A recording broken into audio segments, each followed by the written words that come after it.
My name is Joe Kolars, and I'm Senior Associate Dean for Education and Global Initiatives at the University of Michigan Medical School. And I'm also a committee member for the CUGH Enabling Systems Committee.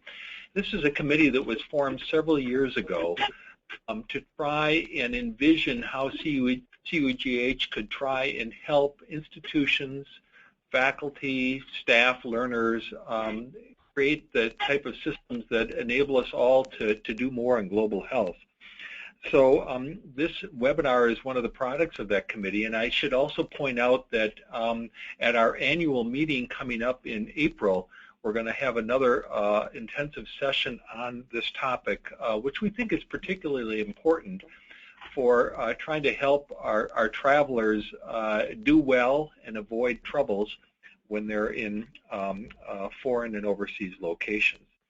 Know that CUGH has a very active group of committees. This is just one of the committees that focuses on education, research, advocacy, communications, and it really is designed to help out the member schools, the member institutions that are part of this. So for more information on this, go to the CUGH website, www.cugh.org. For this session, we're particularly grateful to Massachusetts General Hospital, which is a CUGH member, and their team for organizing this, this webinar, as well as to the Enabling Systems Committee and the CUGH Secretariat.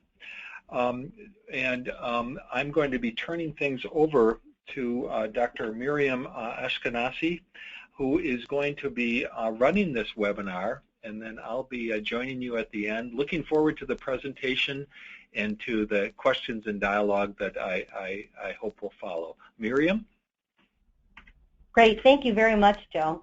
I'd like to introduce our speakers today. We're going to start with Dr. Hilary Cranmer, who is the Director of Global Disaster Response at Massachusetts General Hospital in the Office of Global Disaster Response and Global Health. And Ryan Wild will follow, International Risk Manager with Partners Healthcare. After that, we'll turn it over to our team in Uganda, Ryan Carroll and Sarah Graham, Program Director and Program Manager respectively, part of the Massachusetts General Hospital, Mbarara University, and Science and Technology Research Collaborative. Today's agenda, Dr. Cranmer will speak on the objectives and the rationale. Mr. Wild will follow using cases to discuss tools, recommendations, and resources. And finally, Ms. Graham will speak on Ugandan cases and priorities, with Dr. Carroll finishing up with key points and pitfalls. We will not be addressing today starting a program, recruiting, or research-specific issues. Once the presentations are over, then we will have a 20-minute question and answer session.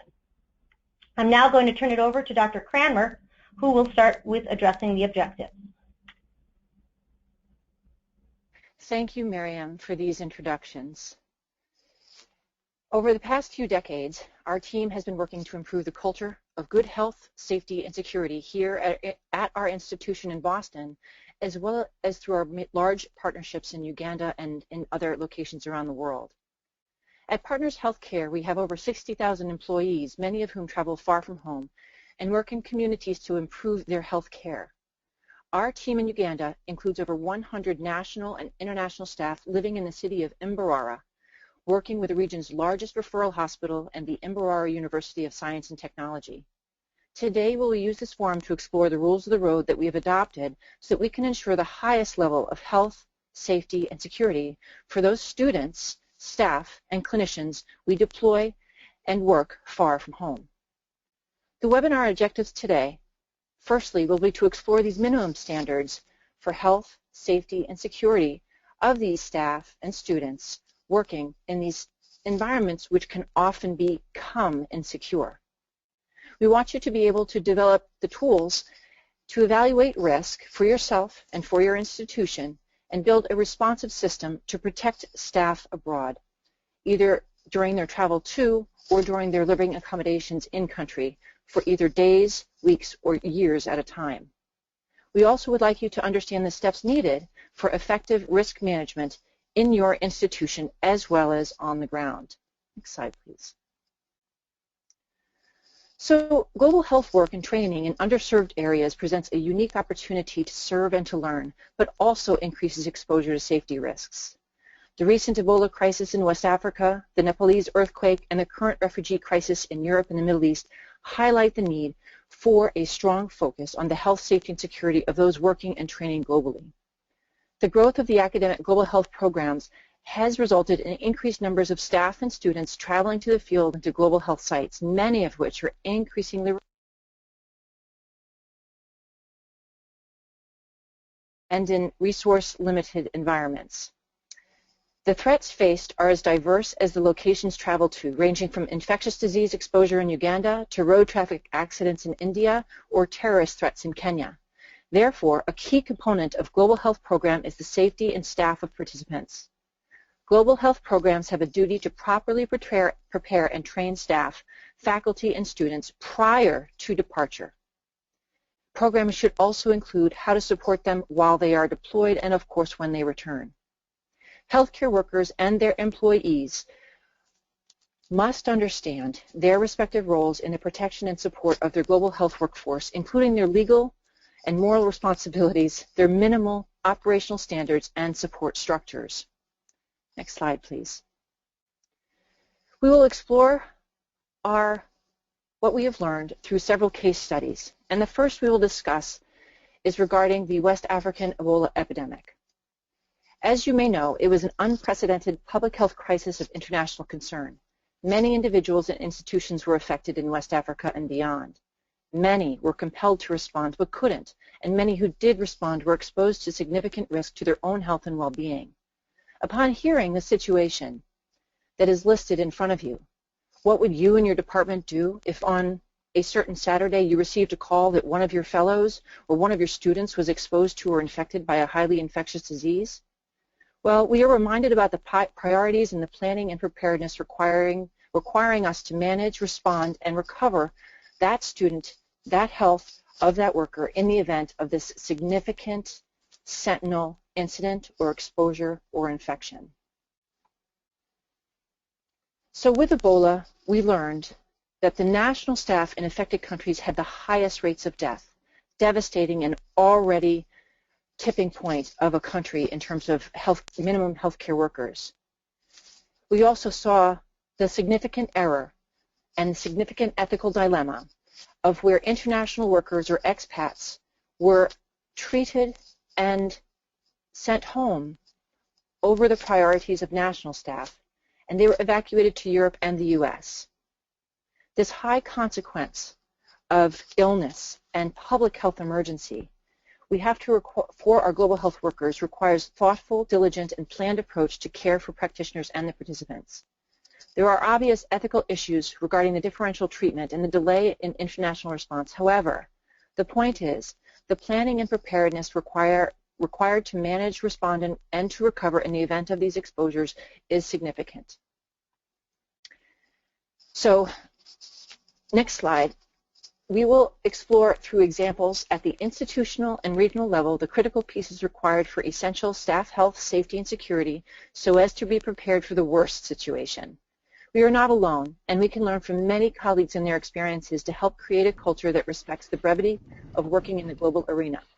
If not for those that have the courage to provide care and essential training in the austere milieu of global health, many would suffer. It is our responsibility to help those who help others and to return they and their families to the well-being they deserve for being heroes.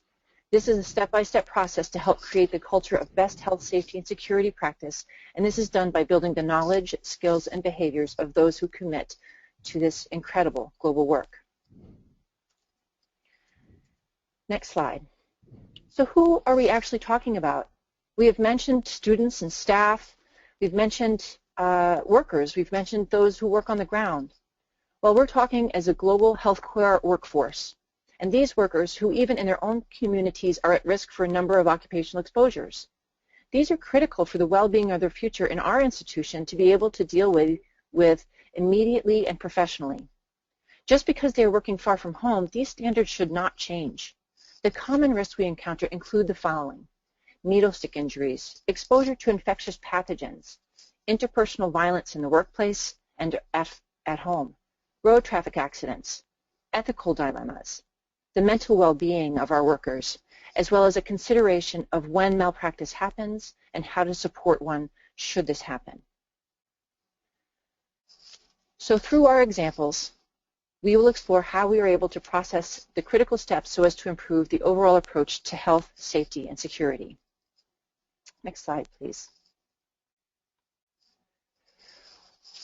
Our institutional standards that we have written down here, which are very short, but certainly owe a magnifying glass to take a look at them one by one.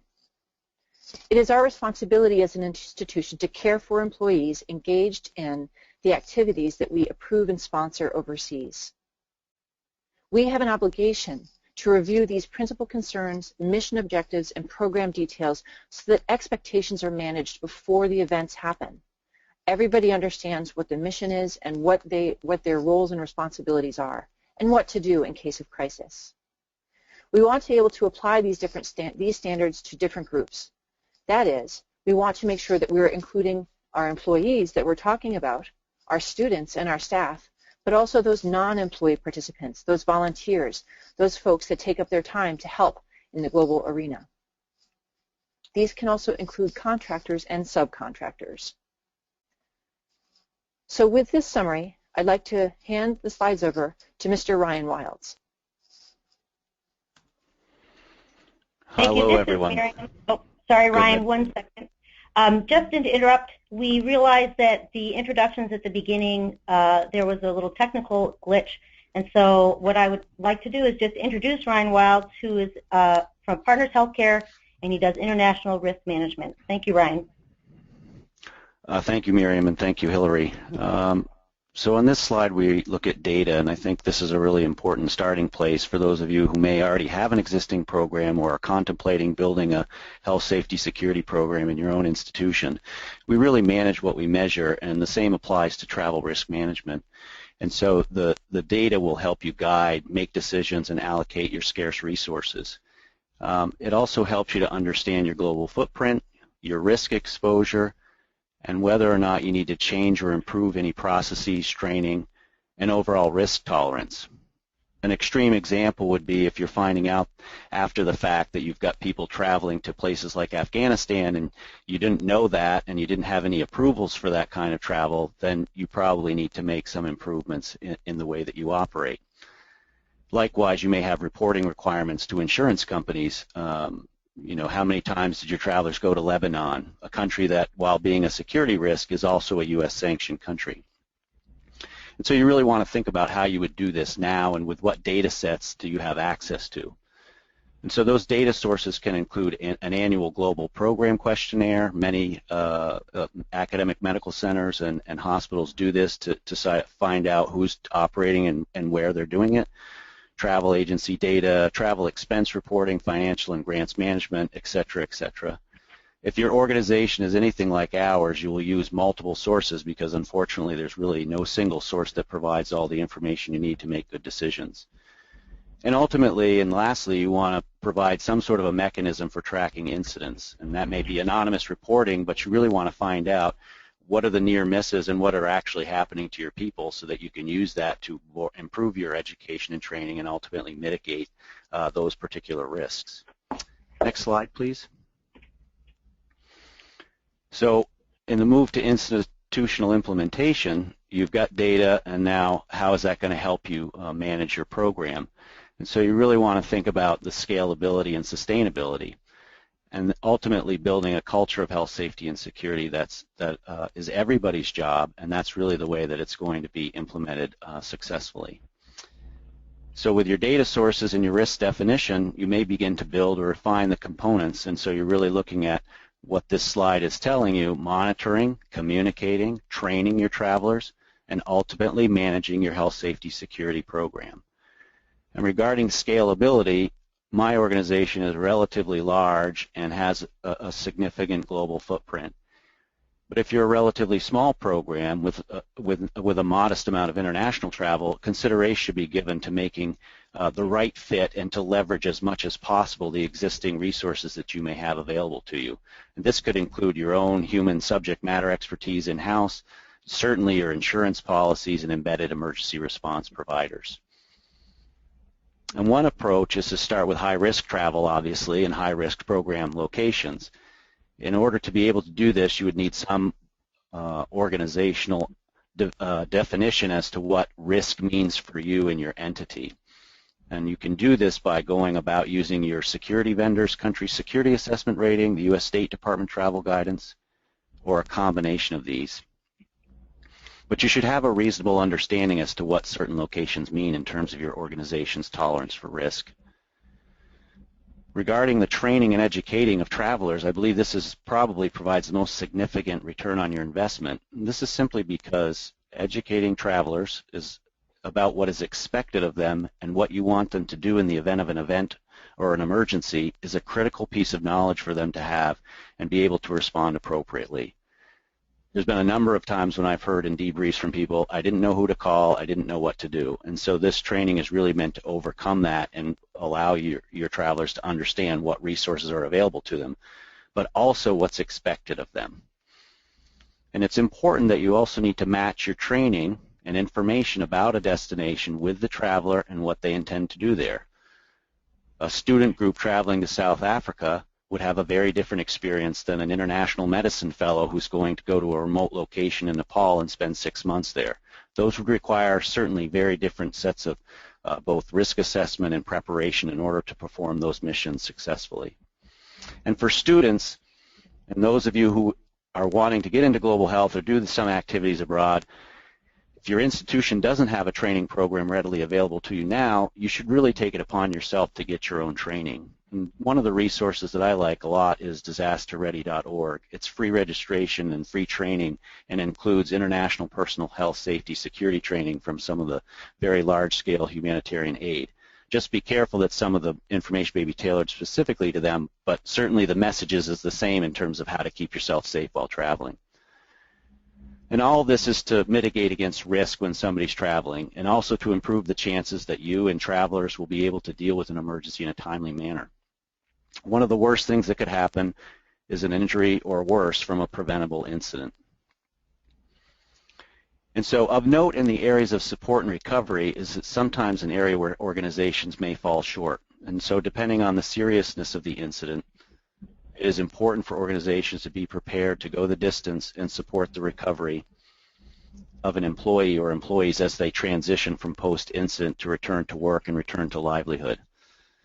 And remember, implementing these range of activities and making it scalable to your institution will not happen overnight. It will require patient and diligent efforts by many stakeholders.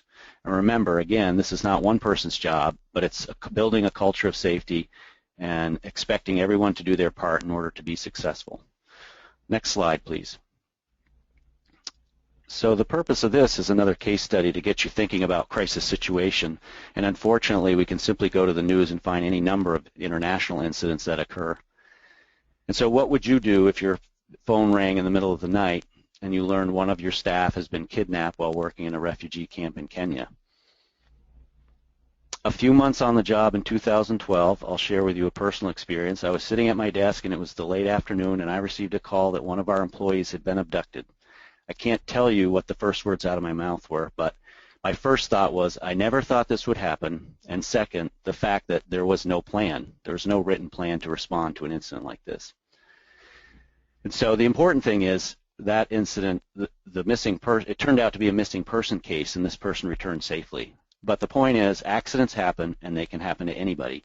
And when you talk to people who have experienced an incident or an accident during travel, many will say they never thought it would happen to them. And so while this case is centered around kidnapping, you could certainly replace it with any other sort of crisis, and the important thing is to think through how you might respond to that currently now with the existing things that you have and where you want to be. These simple mental exercises of going through an incident, who would be involved, how things would play out, are enormously helpful in forming your travel risk management process and developing the right size program. And lastly, with Eisenhower, who said during World War II, plans are worthless, but planning is everything, and I think that speaks volumes about what we're up to. Next slide, please. So in this actual case, Some of you may have heard about it. It's a really important one. It's a tragedy, but certainly something for you to look at closely. It involves the aid worker Steve Dennis and a number of his colleagues who were kidnapped in June of 2012 while working in Dadaab refugee camp in Kenya. They were ultimately rescued.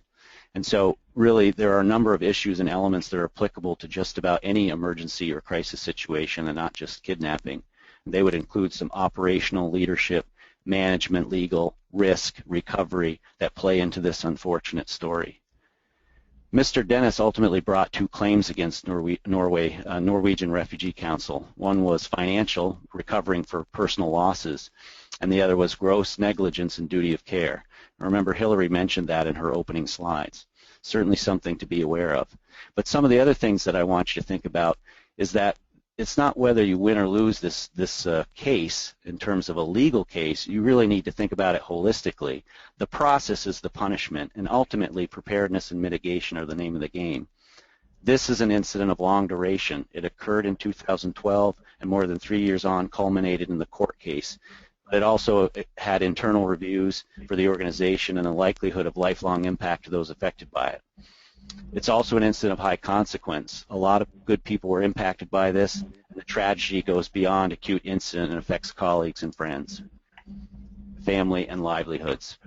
This is an organization with a long history of care and service to those in need or at their most vulnerable. And does that sound familiar? It's like any of our organizations, hospitals, academic medical centers, or colleges and universities. And this incident really has wide and long-reaching implications. So think about this from 2 other dimensions, and that's your own current readiness and resources and standards and best practices, but also the expectations that are often imposed from the outside.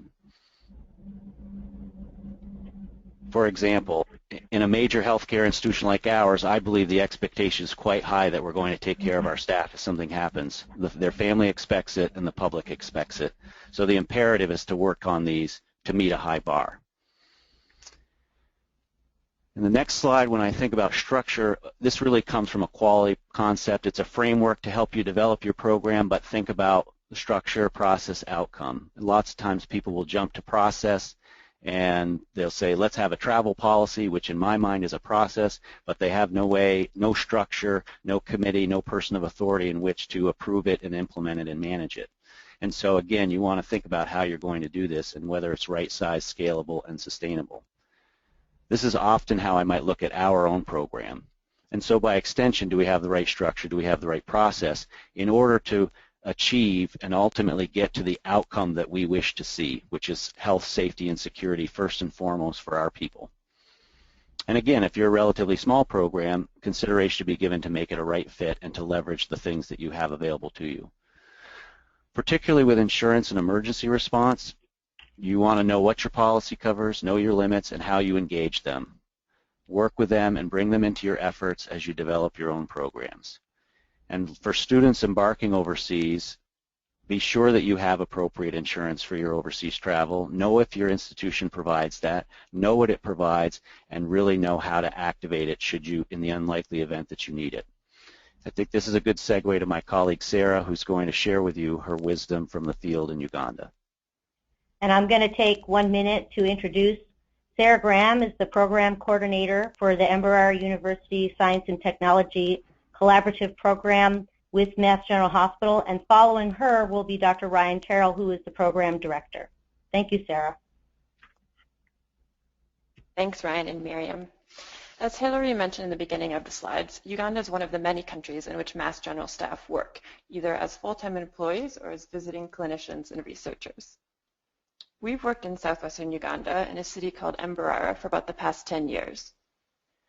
Over the past few years, our program has grown quite significantly, and currently Mass General has 10 full-time expatriate staff in Mbarara, a staff of 90 Ugandan nationals, and we host about 200 and more visitors, which include students, clinicians, and researchers every year. The significant growth in the past couple of years has demanded a change in the way we oversee the safety and security of our staff and visitors. Our safety and security program grew from a list of personal tips that were simply passed down by outgoing staff members to a more well-defined, well-structured program complete with briefings, protocols, and databases. Much of our work in restructuring this program came as a result of monitoring local incidents and extracting the best practices. Over the next few slides, Dr. Ryan Carroll and I will run through 3 cases that we've seen in Mbarara and some of the lessons we've learned as a result. Next slide, please. The first case I'll touch on is one of medical evacuation, which is a complicated but important component when deploying students, staff, and clinicians overseas. In 2013, a German national spent 1 year working in Mbarara as part of a small Ugandan organization, which is not affiliated with Mass General. One day he presented with early symptoms of malaria, but tested negative. After a few days, his symptoms worsened and he went to the hospital where he then tested positive for malaria.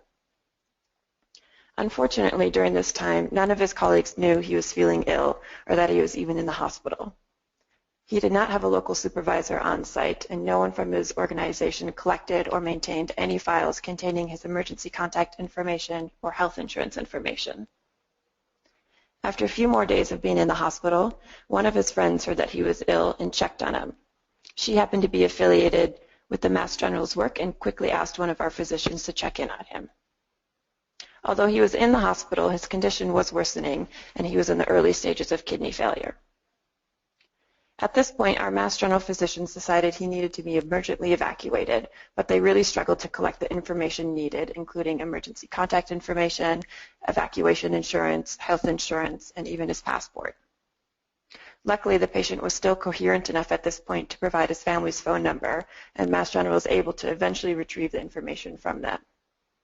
In the end, the patient was medevaced to Nairobi and eventually back home to Germany, where he underwent 6 months of dialysis before making a full recovery from his malaria. Next slide, please.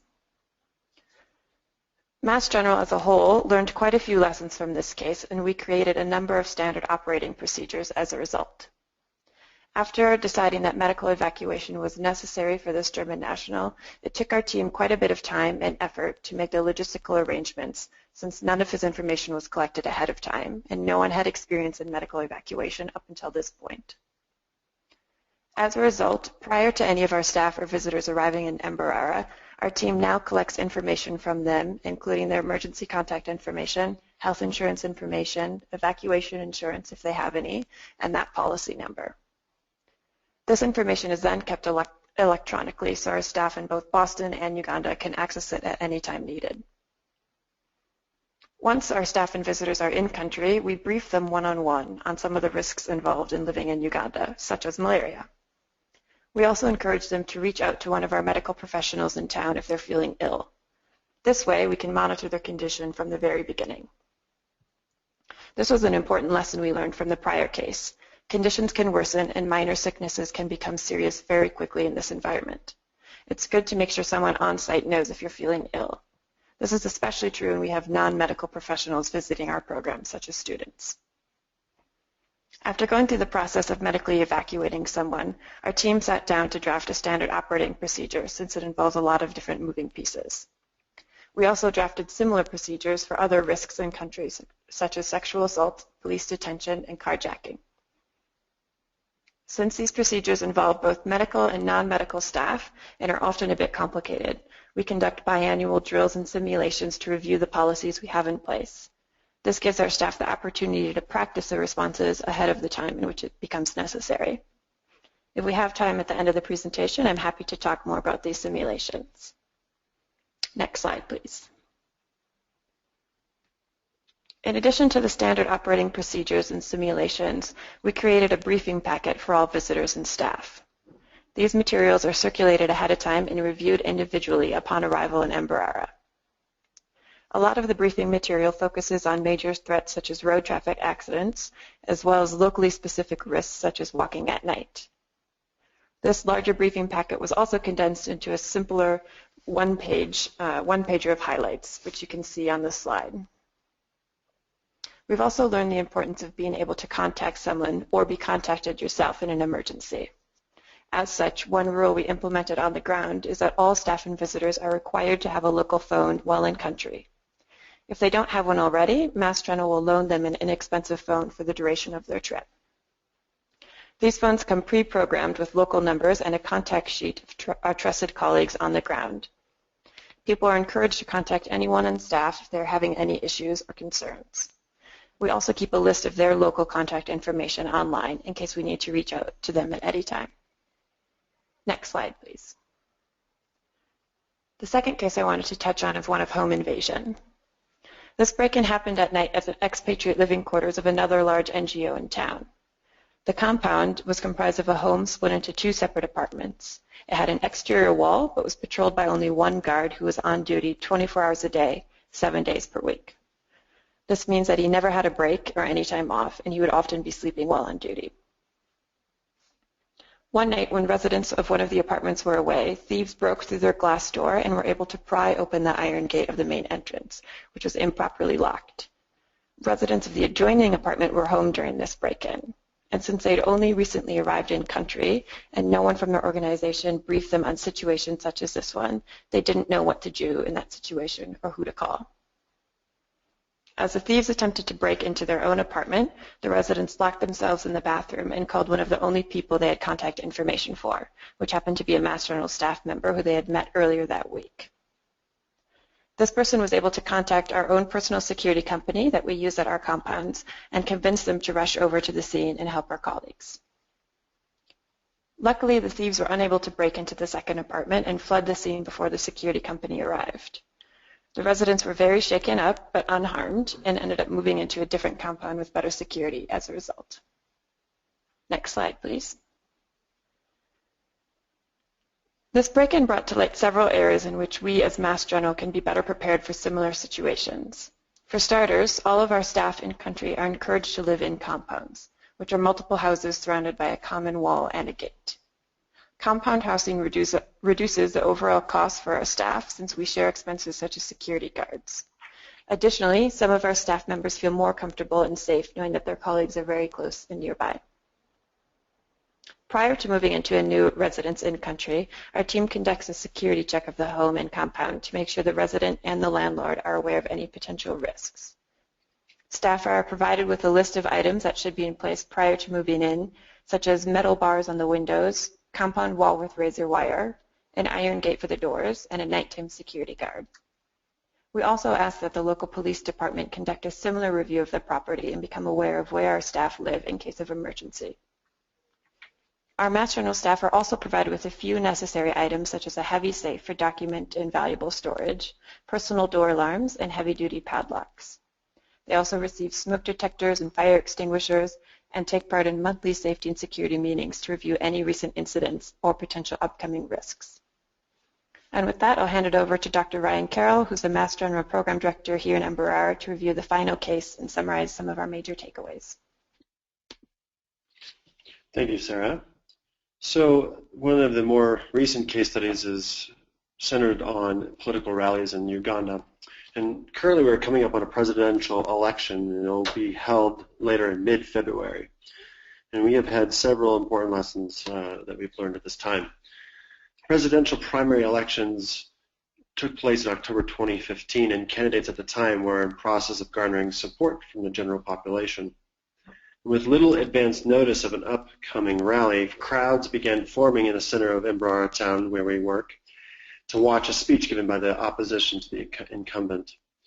And in order to drive in more support and larger crowds, politicians are known to provide motorcycle taxis with fuel money to drive around and round up supporters. And these drivers are also known to gather together to block roads, which occurred during this recent rally. And the crowds grew quickly, and the police were dispatched to the scene. And as it happens, one of our staff members, who was carrying out some chores in the middle of town, was driving through the area, and she was unaware of the large gathering. And she happened to pass through this area, and upon seeing the crowds, began calling our staff members to alert them to remain indoors and avoid this central area. So the police, at the same time, had responded and actually violently broke up the crowds using tear gas and rubber bullets. We actually learned later that it's likely they also used live ammunition. And our colleague who was stuck in the middle of this was able to corroborate this information. Eventually our staff was all alerted in a short period of time, But we found out and really realized that we really were unprepared for this large gathering and subsequent violent response from the police. Next slide, please. So the lessons we've learned from this, this made us realize, Mass General and our Center for Global Health team here on the ground, to be much more proactive in our monitoring of local events and to reevaluate our recommended response to large crowd gatherings. Local news is really not as reliable as current as we need it to be. So here on the ground, we actually rely on more up-to-date forms of information such as Twitter and other social media tools to follow the activities of local politicians and political activists. And while we were able to reach all of our staff in a relatively short period of time during this most recent episode, it really became necessary to develop a better method for the future. So now we use email and texts, blasts, and follow up with personal calls if members of our expatriate staff are not responding in a timely fashion. And in cases of extreme urgency, we've developed a way to enlist the help of multiple people, and through whom we can actually reach multiple people in parallel. And we anticipate further concerning events as the national election approaches in mid-February. And so we are putting together more robust plans. And this includes a decision that we recently made to relocate all of our staff in advance of the national election and remain out of country until about 1 week after the completion of the election. In addition to the planned and controlled relocation, should political conflicts occur earlier than scheduled, we actually have developed alternate egress routes that we can pursue with our driving colleagues. Next slide, please. In light of the lessons that we learned from this particular situation, Mass General's Safety and Security Program is working to establish protocols as well as the relationships with local law enforcement leaders and security firms to help keep our staff safe. And so we rely on local colleagues for information, support, and culturally sensitive and culturally appropriate responses. We check in frequently with the police. They often actually have visited our compounds and homes to make sure they appear safe. And knowing the local leadership and organizational leaders has also helped us when we have questions related to political issues. Next slide, please. And today we have covered considerable ground during this discussion, and I wanted to take a moment and highlight common themes that have emerged. One major tenet we follow is safety and security requires the team to remain on mission. Straying from the primary focus usually increases risk on many or all fronts and may require a refocus or restructuring of the safety and security parameters. And to avoid the common pitfalls, we have solidified the following points. So if you look at these common pitfalls listed here, we clarify institutional mission in terms of service versus educational programs. We do what we can to actually really create a clear objective, and this really informs what SOPs, what standard operating procedures we will use, and what our risk management team needs to look out for. Another pitfall could be programs can set up skewed expectations for participants if poorly managed. And we really need to make sure the expectations for our teammates, our fellows, residents, visiting physicians and nurses, et cetera, and our students need to be clearly understood up front. And so what we utilize in this situation is we utilize a letter of intent. We ask all participants to generate a letter of intent so that their goals are clearly communicated to our hosts here in Uganda. At times there can be a lack of up-to-date contact information, and communication channels can be poor. That's a common pitfall.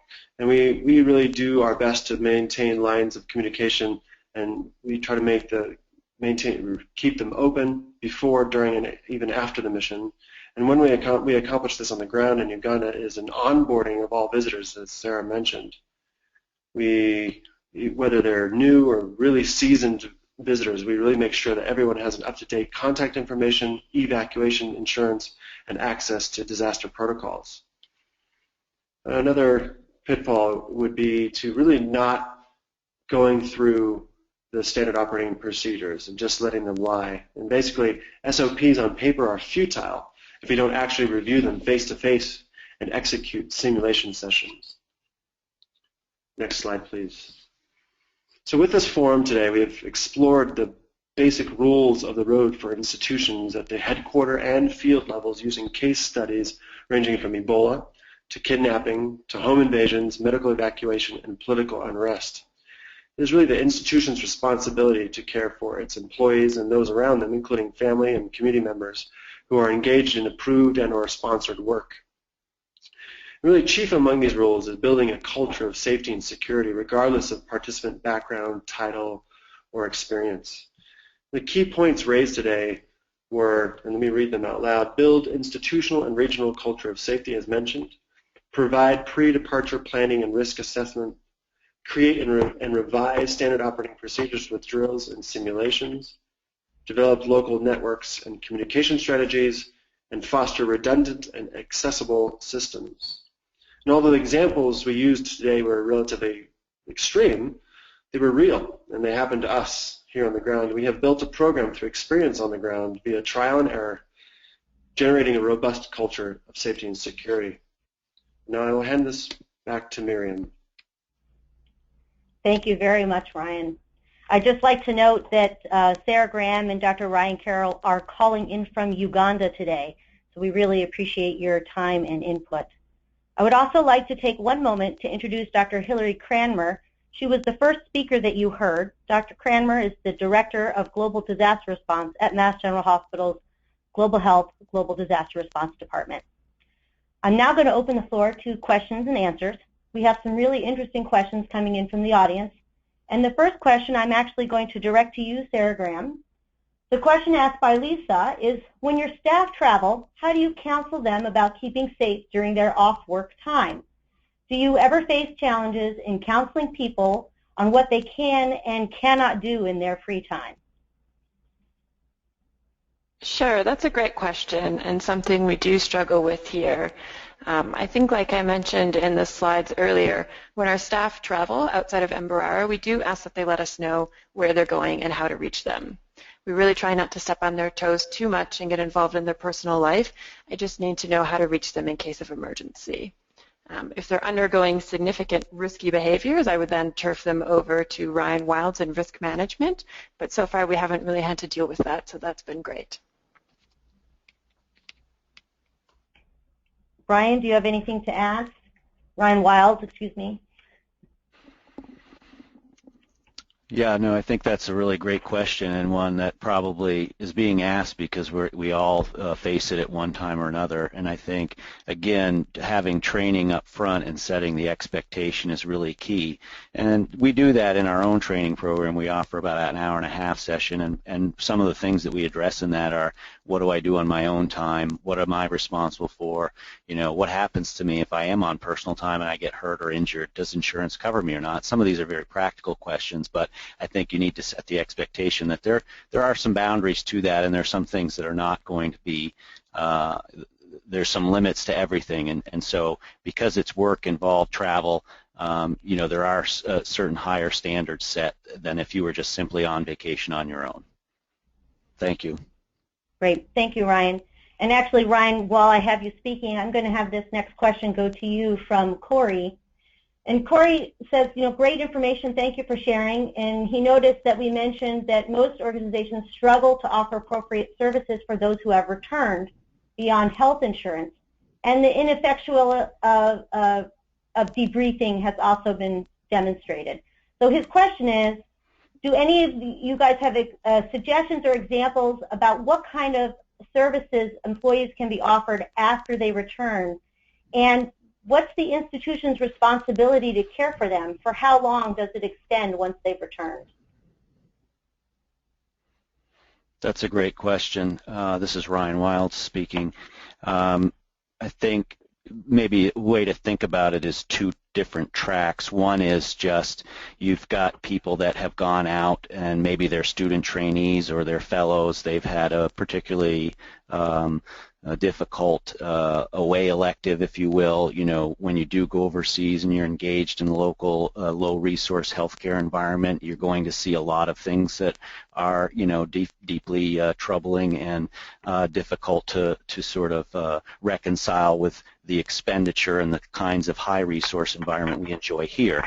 So, you know, that's part of it, and I think the basics are really open communication with those people coming back, debriefing with them, and, you know, allowing them to tell their own story. And of course, this is not one size fits all. You're going to get a sense from them whether that this is appropriate or not. But it can also mean a follow-up a month after they've come back and just say, how are you doing? Have you reflected on your experience? The higher stakes game is when they've experienced something of either a victim of violent crime, they've been involved in an accident, you know, et cetera. And certainly as we go down the spectrum, an incident that in my mind would be preventable or have the perception of having been preventable are ones where you do need to tread carefully and really try to bring about all resources available to you to help this person. It's a little bit easier for us because we're coming at it from the standpoint of being a healthcare organization. We take care of people domestically every day who are vulnerable and who need our help. And so this is simply an extension of that mission with one of our own who comes back. But it's important to explore what things are available to you. Employee assistance program, you know, Department of Psychiatry, trauma specialists, anybody that you think that you could bring in before the incident happens and allow and engage them and have them ready so that when the incident happens, and hopefully it won't, but if it does, you're ready to start to engage that. I think that'll give you some semblance of how we would look at it and the ways that we've approached that. Thank you. Thank you, Ryan. I'm going to ask Dr. Cranmer to answer this next question from Chris. What recommendations or precautions should be in place for security and health insurance if a student is invited by a researcher to a developing country to assist in data collection?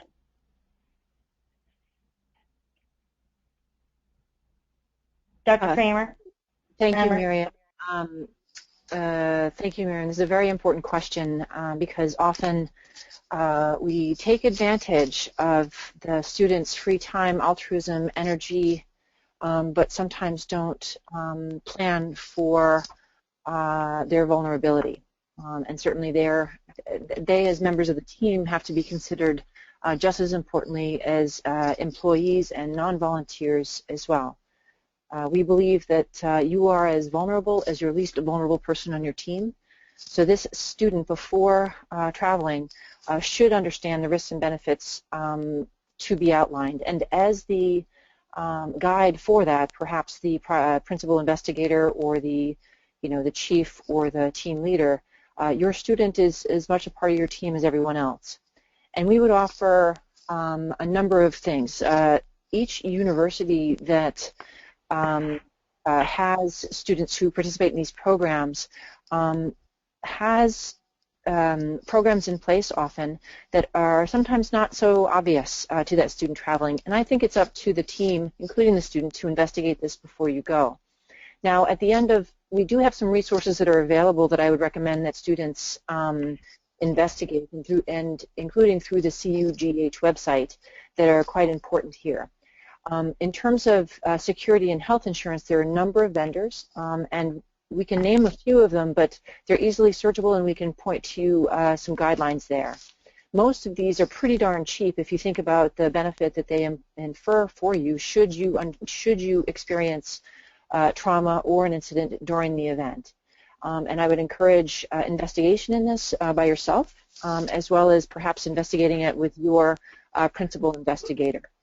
As a student, you are responsible for your health, and I don't want to diminish your role in this this kind of responsibility. So I would encourage that you investigate some of the sites that we have later on listed and will provide after the webinar as well to make sure that your security is of utmost importance. And like I said, I want to emphasize is that in the altruism of doing global good, it's really important to make sure that you have performed self-care, and that does include exploring your own security and medical evacuation insurance, as well as travel insurance, etc. Thank you for the question. Thank you very much, Hillary. This next question is for you, Dr. Ryan Carroll, and I think it's a very interesting one from Rachel. How would you counsel a staff or student who identifies as LGBTQ if they are going to a country in which the laws could put the person's safety at risk? And I think this is especially relevant to working in Uganda. Thank you for the question. Yeah, that's a very, very specific and poignant question, and something that we've had to consider carefully here. I think it can be a very sensitive issue, of course, both on all fronts, back at home in the United States or wherever you are located in a developed country. And depending on which country you're in, it can be something that incites quite a bit of emotion.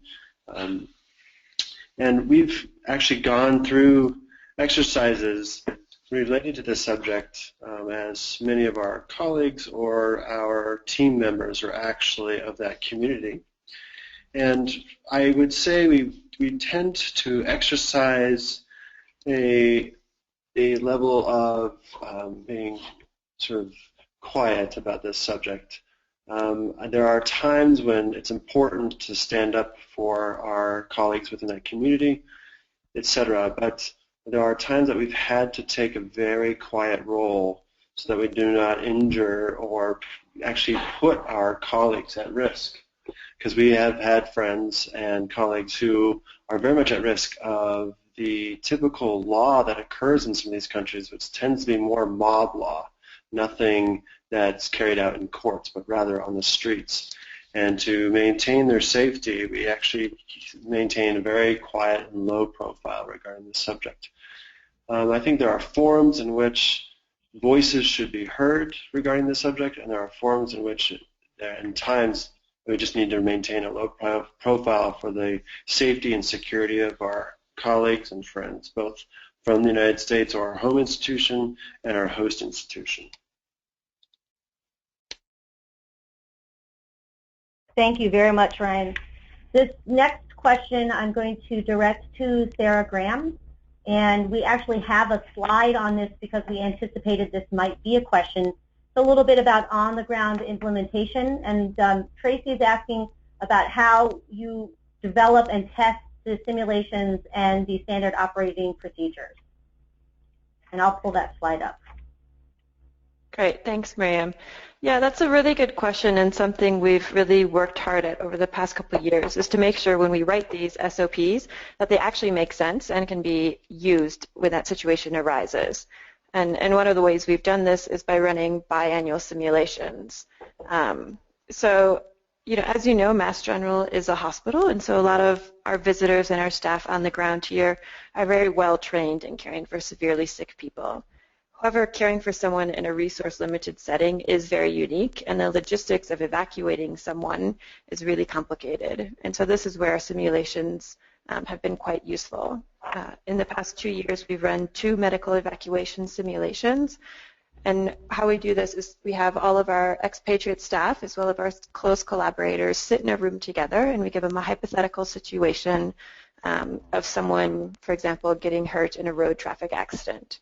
And then we simply run through how we would manage that as a team. So we have people break up into medical teams and logistics teams, making sure we care for the patient, get the travel insurance involved, and also making sure we care for each other during that trying time.